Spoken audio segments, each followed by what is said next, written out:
They called it Maple Grove Lane, an old suburb tucked behind rows of trimmed hedges and picket fences that all seemed to lean the same way in the wind. On quiet mornings, the sprinklers whispered, dogs barked on schedule, and every mailbox looked as if it had signed a secret contract to stay perfectly beige. It was the kind of street that claimed to know peace, though the peace here had more to do with control than kindness. People smiled, but they counted differences the way gardeners count weeds. One August morning, a new face appeared. A black man in his late 50s, steady in movement, kind in manner. His name was Harold Whitmore. He wore pressed slacks and a plain shirt, sleeves rolled up as he carried boxes from his car to the modest white house at the corner. Nothing about him shouted. Everything about him was measured. The air around him felt deliberate, like a page being turned carefully so it wouldn't tear. Across the street, Margaret Holloway watched through her blinds. She lived there 32 years and trusted her judgment almost as much as her porch light. To her, new meant risk. She had a habit of naming people before knowing them, and this morning she called Harold a stranger with boxes. He set a ceramic mug on the porch rail, the kind that read, "Best Dad Ever." He wasn't married now, but some habits outlast rings. He paused, looked at the sky, and smiled as if remembering a promise. Inside the house, walls still bare, he unfolded a photograph, his late wife standing in front of a courthouse. The frame's glass had cracked during the move, yet her smile seemed untouched by time. "New chapter, Elaine," he whispered. Outside, sprinklers hissed again, washing the silence in rhythm. Margaret noted the boxes labeled case files and court notes and felt her breath tighten. She didn't see the embossed seal on the folder, State Superior Court. She only saw words that didn't belong on her street. That evening, as sunset painted the lawns gold, Harold trimmed the wild roses beside his fence. Every cut released a fragrance sharp and sweet. He hummed a low tune, old church hymn, slow and forgiving. Margaret stood by her window, phone in hand, heart beating to a different rhythm. She'd heard stories. She'd seen news. And prejudice, when dressed as caution, always sounds responsible. So she dialed. "Hello? Yes. There's a man across the street. I don't know if he lives there. He's moving boxes. Looks suspicious." The dispatcher asked questions she barely answered. Fear filled the blanks. When blue lights turned the cul-de-sac into a silent alarm, Harold straightened slowly. Hose still running, water glittering in the dusk, he faced the approaching patrol car with calm disbelief. "Evening, sir," one officer said. "Evening," Harold replied, his voice steady, deep as patience itself. "We got a call about a possible trespasser." "You live here?" "I do." "Can we see some ID?" He reached into his pocket, careful, unhurried. The card gleamed beneath the cruiser's light. Judge Harold Whitmore, State Superior Court. A pause, then an apology so quick it tripped over itself. "Sorry, Your Honor. We, didn't realize." "That's all right," Harold said, turning off the hose. "Next time, make sure you realize who called." The officers left. The night folded back into crickets and street lamps. Margaret watched from behind the glass, a chill settling deeper than the evening air. The next morning came wrapped in soft sunlight, the kind that makes everything look gentler than it really is. Harold was out early, sweeping the sidewalk. The bristles whispered across the concrete, a sound too humble for notice, yet steady enough to command peace. He greeted the mailman, waved at the kids riding bikes, and went about his quiet routine as if nothing had happened. But silence carries its own stories, and the street had already written his for him. Some waved quicker than usual. Others avoided his eyes. Margaret, though, hadn't slept. The scene replayed in her mind. The officers, the badge, the title. Judge, it felt impossible, even embarrassing. She made herself believe it was a misunderstanding.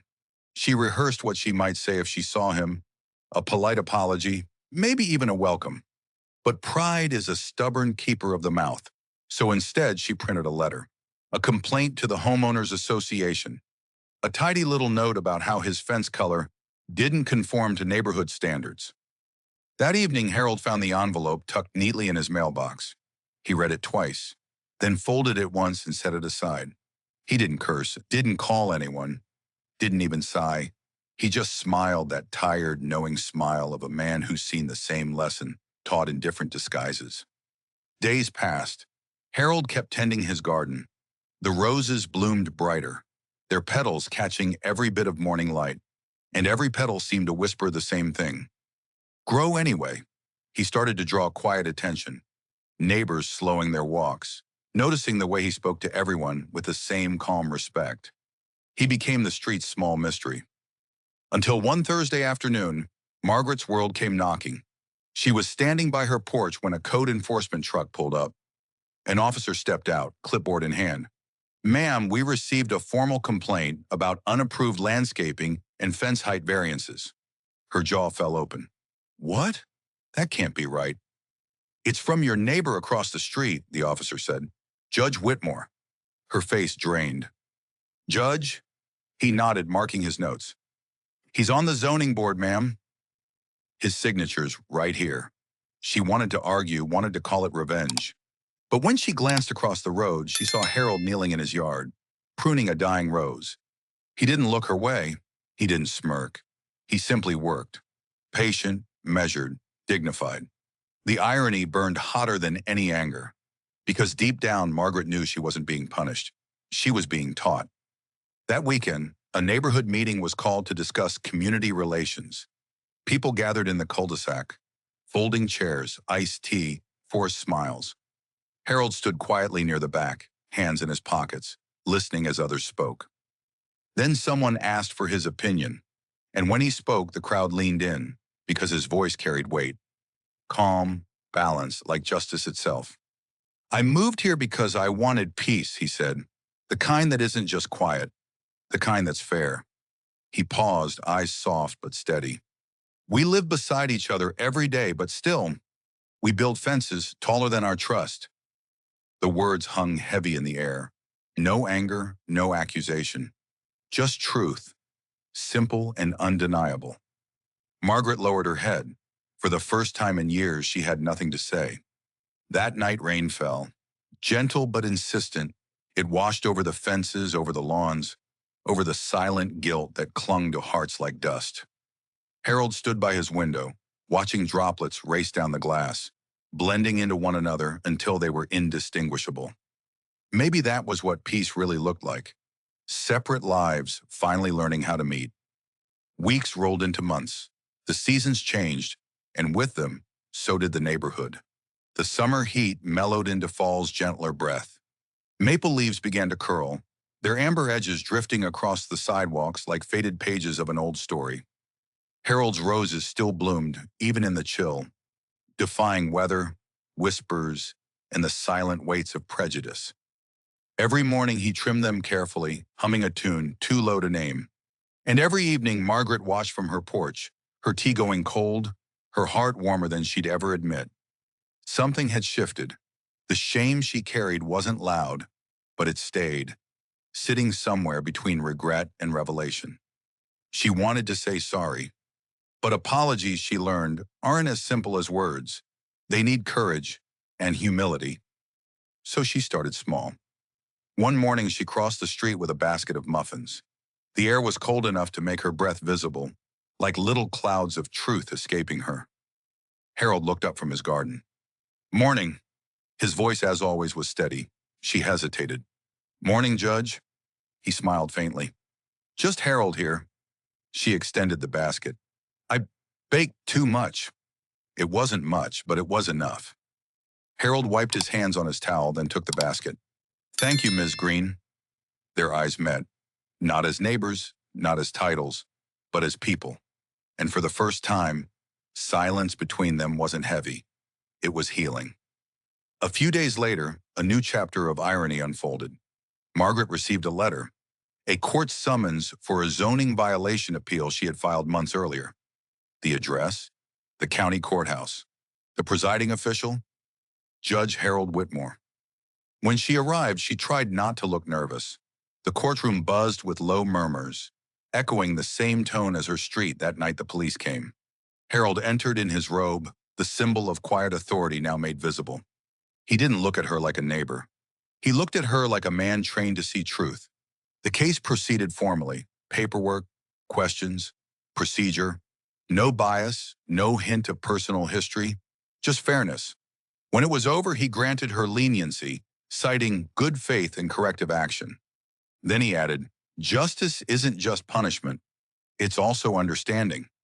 Margaret's throat tightened. It wasn't a verdict. It was grace. That night, she stopped by his yard again. No muffins this time, just gratitude.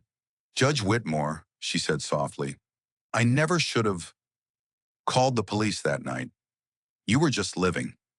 He looked up from his garden. "We all were," he said.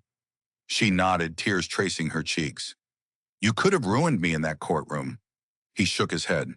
"That's not justice." And with that, he returned to pruning his roses, the same ones that had seen everything. Petal by petal, forgiveness bloomed in silence. Weeks later, rain returned, gentle, cleansing, familiar, the sound of renewal. The camera pans out. Across the quiet suburb, past trimmed lawns and fences glistening with rainwater, until it settles once more on that same red mailbox that started it all. Margaret now walks her dog past Harold's yard, pausing to wave. He waves back. No words needed, just recognition and peace. Because sometimes the most powerful justice isn't found in the gavel strike, but in the stillness that follows when truth and time do their quiet work. In a world too quick to judge by sight, patience becomes its own protest. Harold never shouted, never fought back. He simply stood firm in dignity. And when the time came, truth spoke for him.